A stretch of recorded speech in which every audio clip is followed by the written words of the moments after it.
Hi, class. Welcome back. I hope you had a good test. Hopefully, you're fresh now.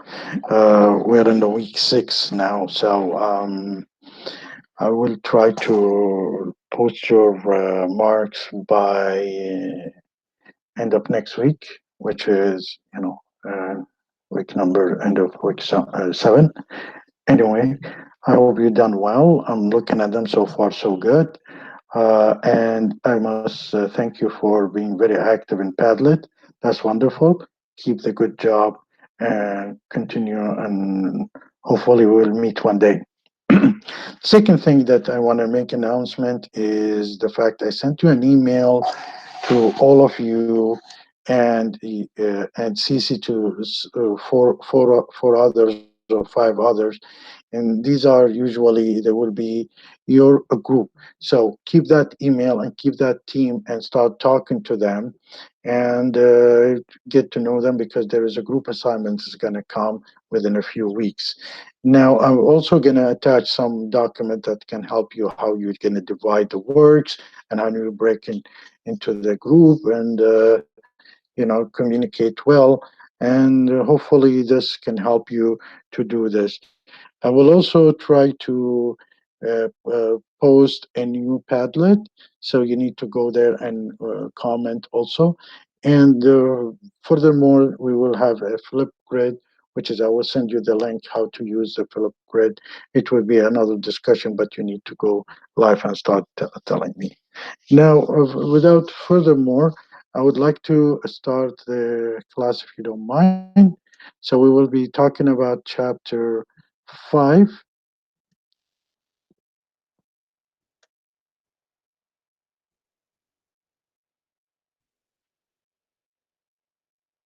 Okay. So in chapter 5, we'll be mostly talking about diversity at work. Now, a question that will help a manager to answer says, are there a business reason I should pay attention to managing diversities? And diversity, we are talking different ethnic, different religion, different background. What are a leading company doing in this area?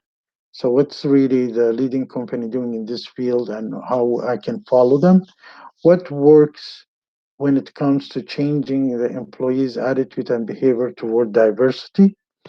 How can I maximize the potential of a gender and racially or ethnically diverse workforce? What can I do to accommodate women and other or older workers? As you know, Toronto is one of the most diverse city in the world. So you can a wonderful place to be mix and mingle with any and all the other nationalities and work together. And I'm glad to be in Toronto because it really gives me the feeling that I'm at home, because everybody is from somewhere and that's fine, and makes us really strong. Now, in the old days, like we're talking about like 30 years ago or more, when I came to Winnipeg, I was like a really visible minority there, with the curly hair and a little bit darker skin. But now it is getting very smooth in Winnipeg, but it's more much better in Toronto, because in Toronto, like everybody is different, which is really good. You will enjoy it when you come here. So, managing diversity is establishing an heterogeneous workforce, including the white man, to perform to its potential in an equitable work environment where no member or group members has an advantage or disadvantage. This is a wonderful definition, saying that it doesn't matter who are you, but you should not be having an advantage or disadvantage.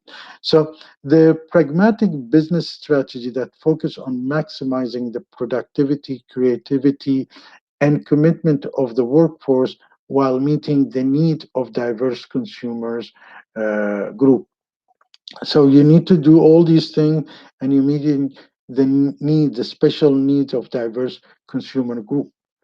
Now, the, what's the diversity? How we will recognize that diversities?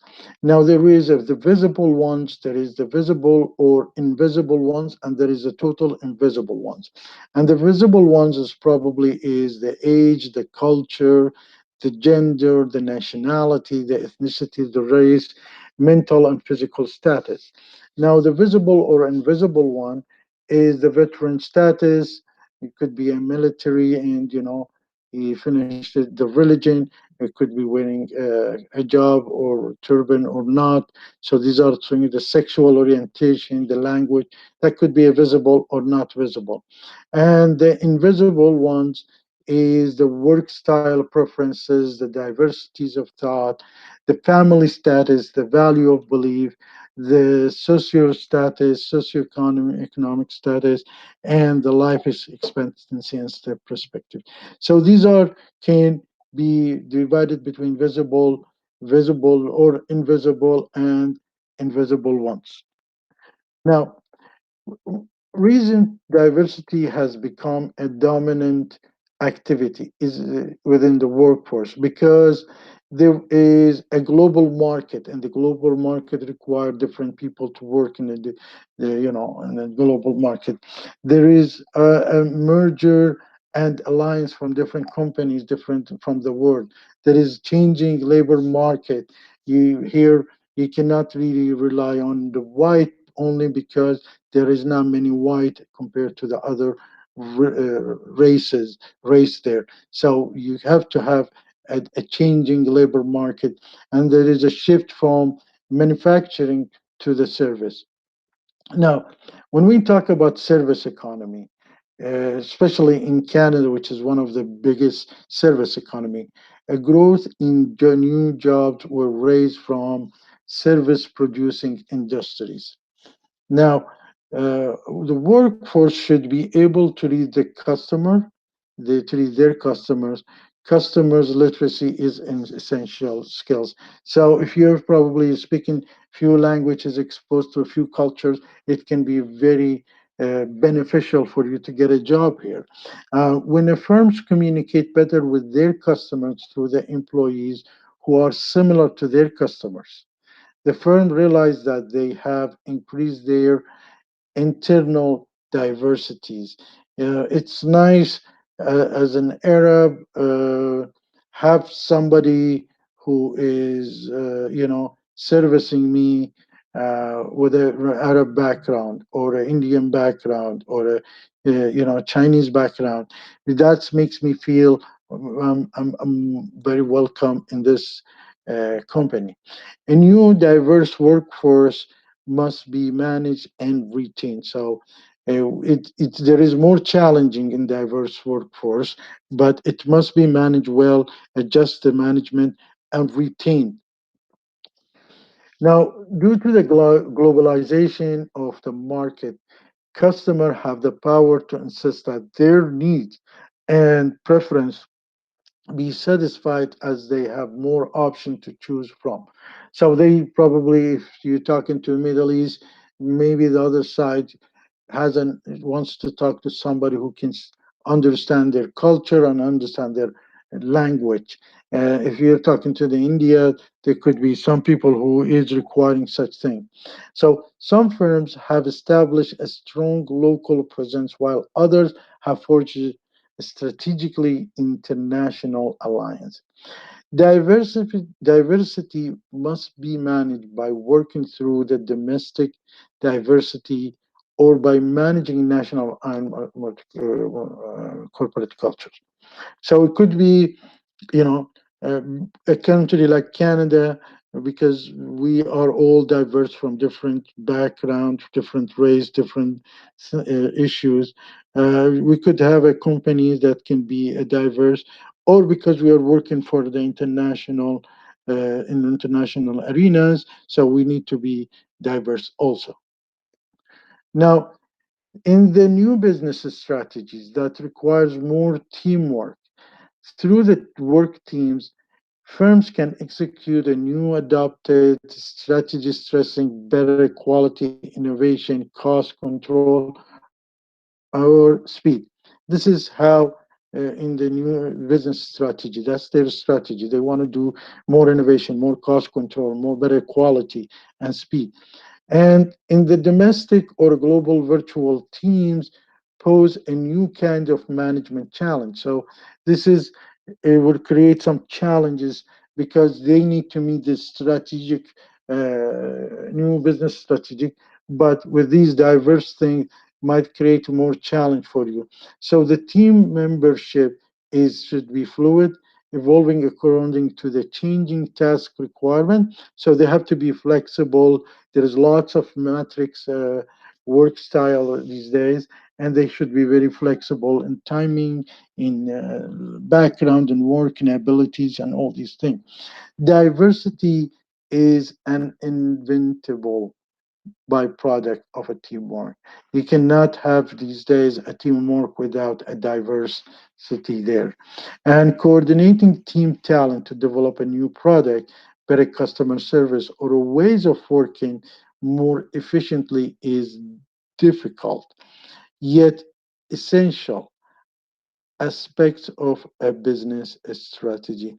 So it's getting more difficult in the one hand, on the other hand, because of the diversity, but more crucial that you meet your business strategy, which is to be more competitive, more creative, all these things. So when you look at diversity, most some people will think it's a weakness, but it is if you manage it well, it's going to be a strength for you. So the mergers of a strategic international alliance. This is another thing that pushing the diversity. Like for example, you get a Canadian company merging with an Indian company, Chinese company merging with Bangladesh or Iranian company, they're all merging with each other. So that's created a difference in the corporate culture is a key source of a problem in the mergers. So acquisition and strategic alliance, international alliance.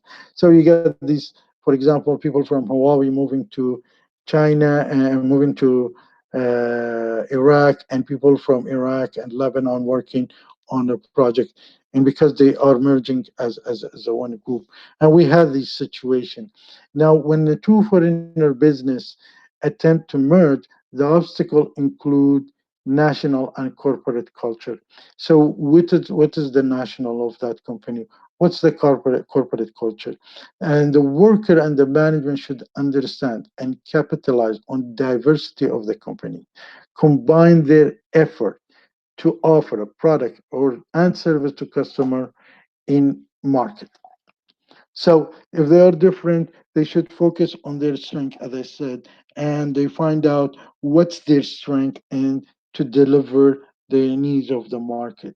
So, for example, if you have a company from Middle East going to China, so this company could have a front end Chinese and back end Middle Eastern or management, or vice versa. When the Chinese company goes to Middle East, they could have the front end uh, people from Middle East, from Arabs, and the back end and the management could be Chinese.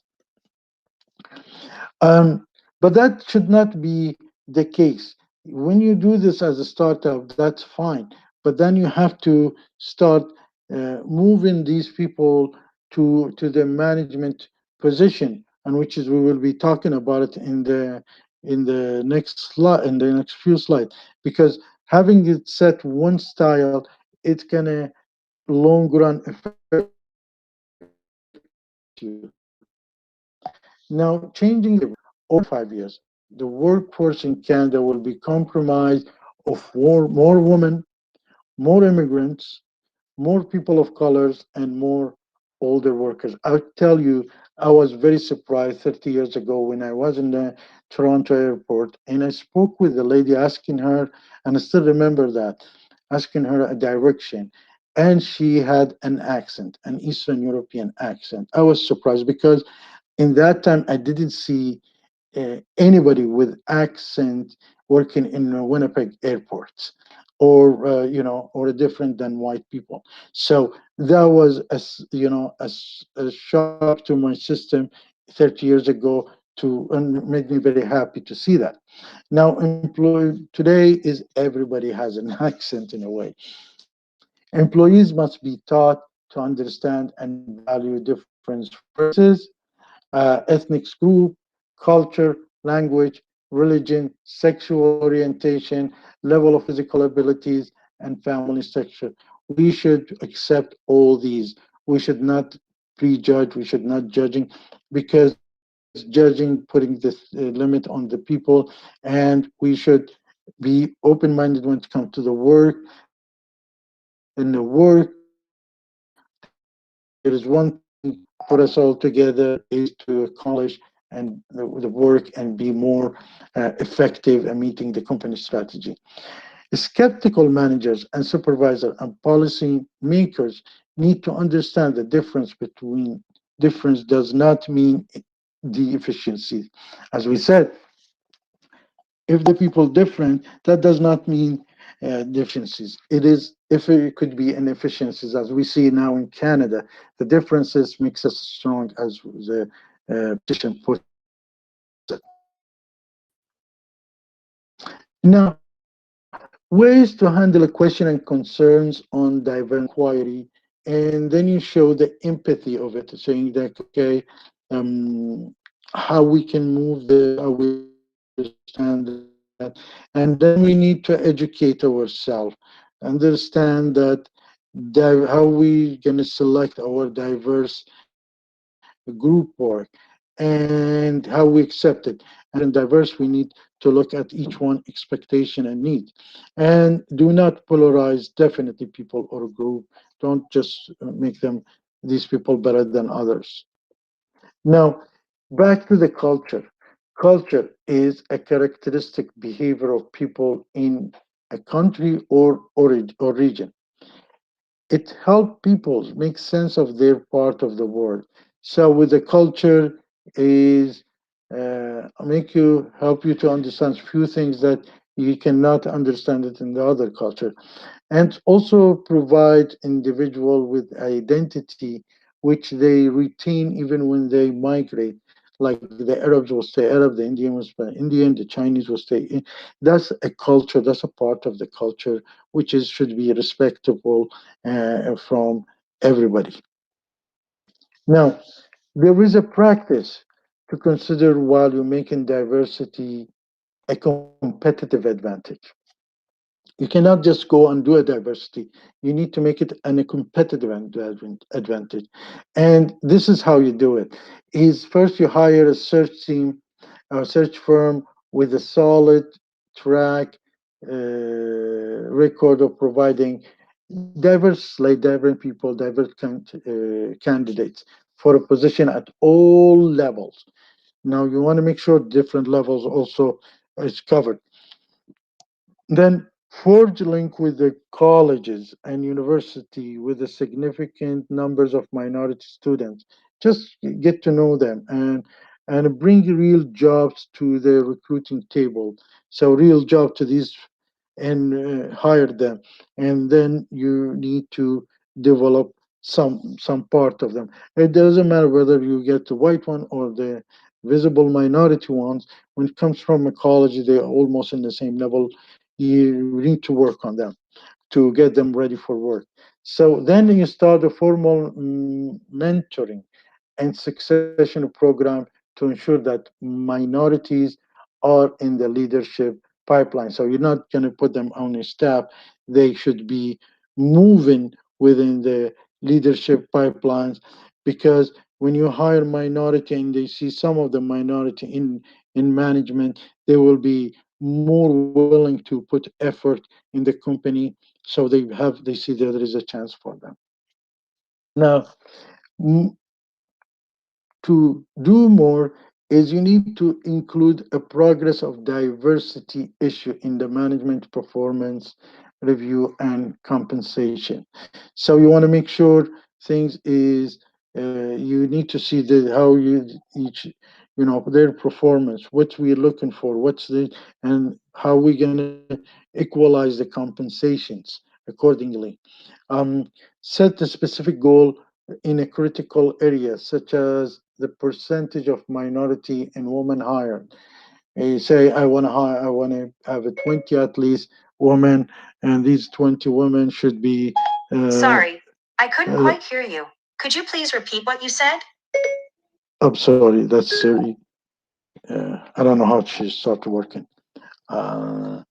And So you need to set a specific criteria, such as a percentage of minority, but you want to make sure these minorities, how women or minorities hired get promoted in overall workforce.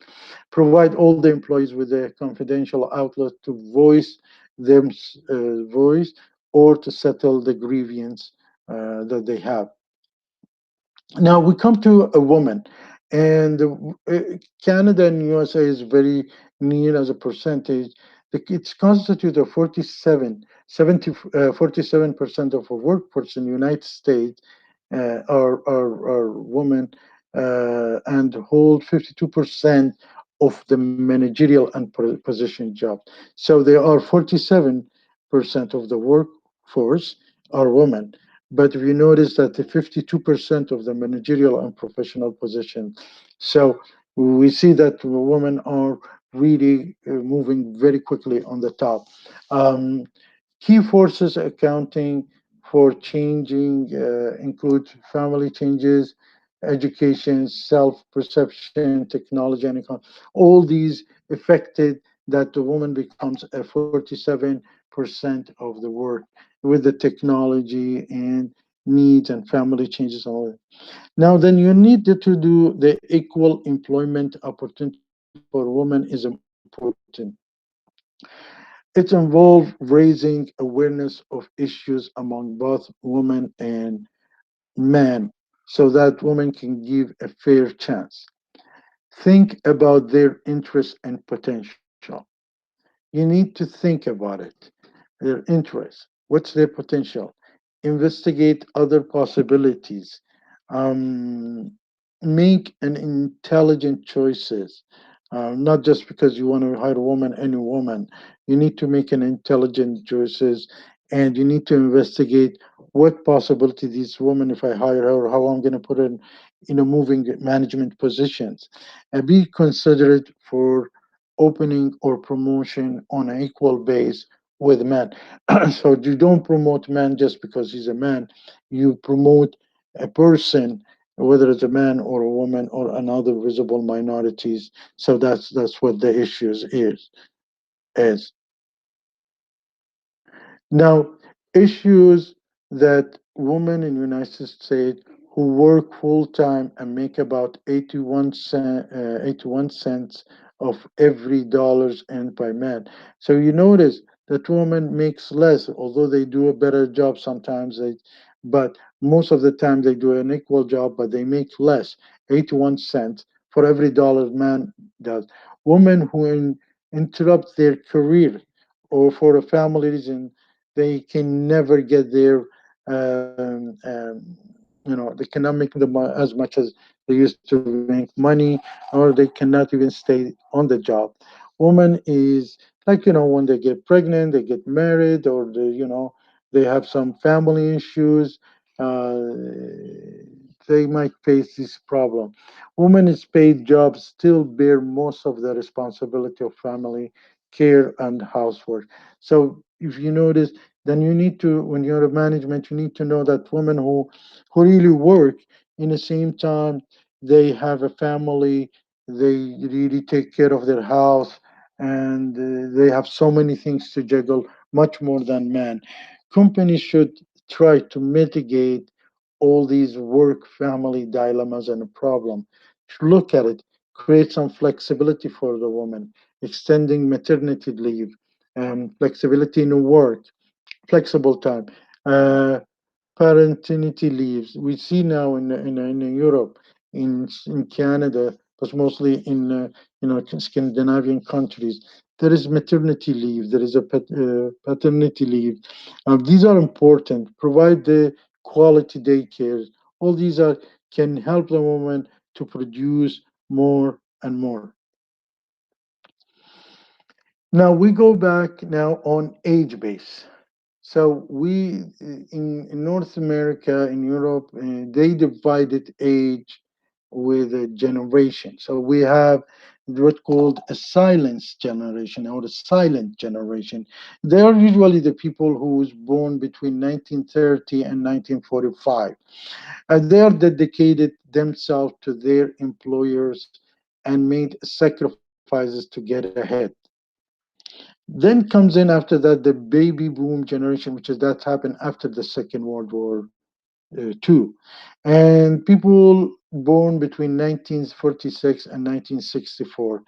And they believed in the right of to privacy, due process, and freedom of speech in works and the freedom.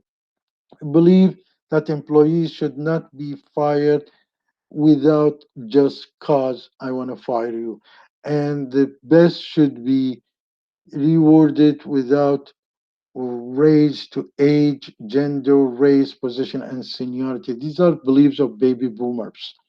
Now, then it comes the uh, Generation X, which is I am part of the Generation X, which is people born between 1965 and 1980.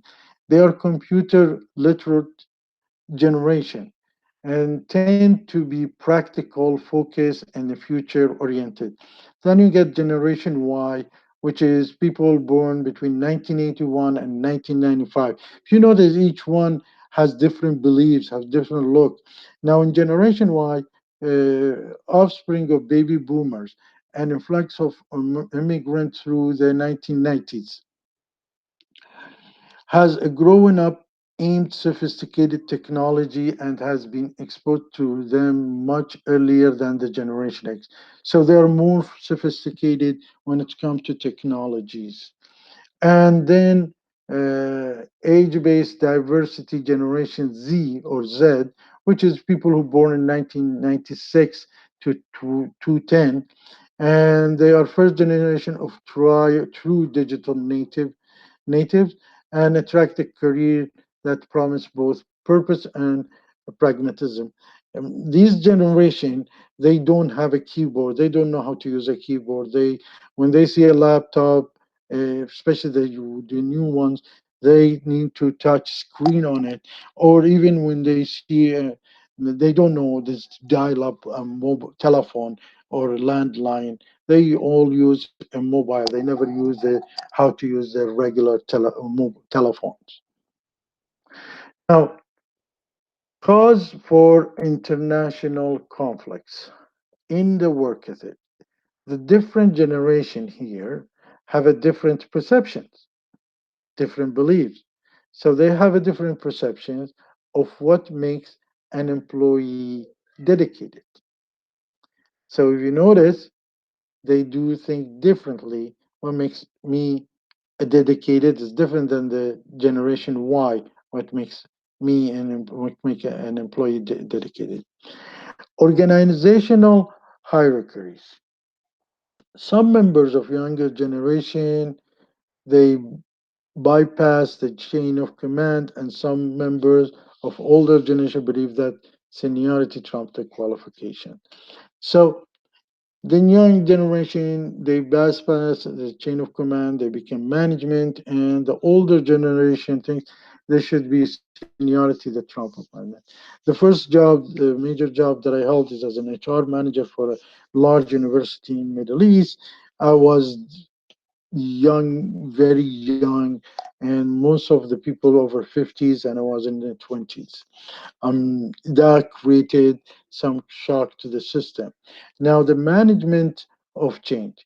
Some members of older generation are perceived to be reluctant to change, where the member of younger generation are perceived are constantly wanting to try new ideas.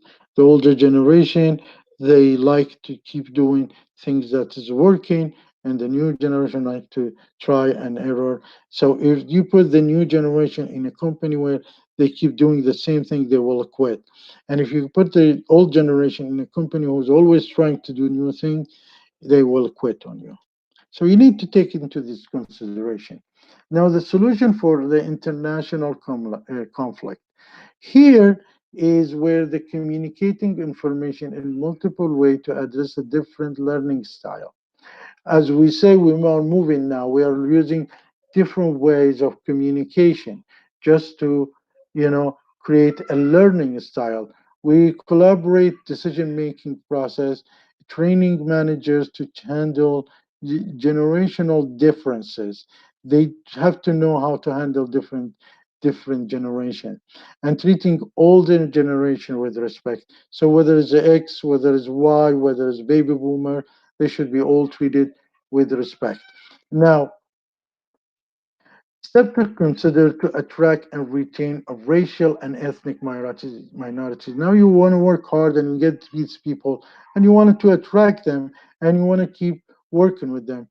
So once you need to focus on bringing the best talent, not on meeting the numerical. So you're looking for the best talent. So you go to the university, you go to the college, and you pick up the best people in the visible minorities, not just to have the numbers there. And then you establish a mentoring program among the employees of the same different race. Now, you hold the management accountable for meeting diversity goals. So you make the managers or the ones who's hiring different background, and they should select people who can meet their requirement, but they have a different background. You develop a career plan, as we said, for the employees as a part of the performance because they're a visible minority and they should see their career. um, you promote the minority to a decision making position, not just as staff. So you're not going to hire just visible minority to meet the requirement of a government to get a deal.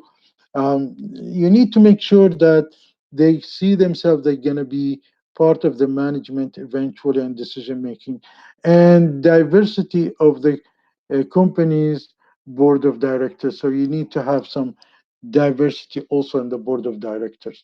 Now, ways to provide women with opportunity. Women, as we said, it is one of the first cases that the North Americans and Western Europe attack the problem, and they're trying to solve it. And they haven't reached the potential, but they solve some of the issues. Like they did, you need to offer an extended leave.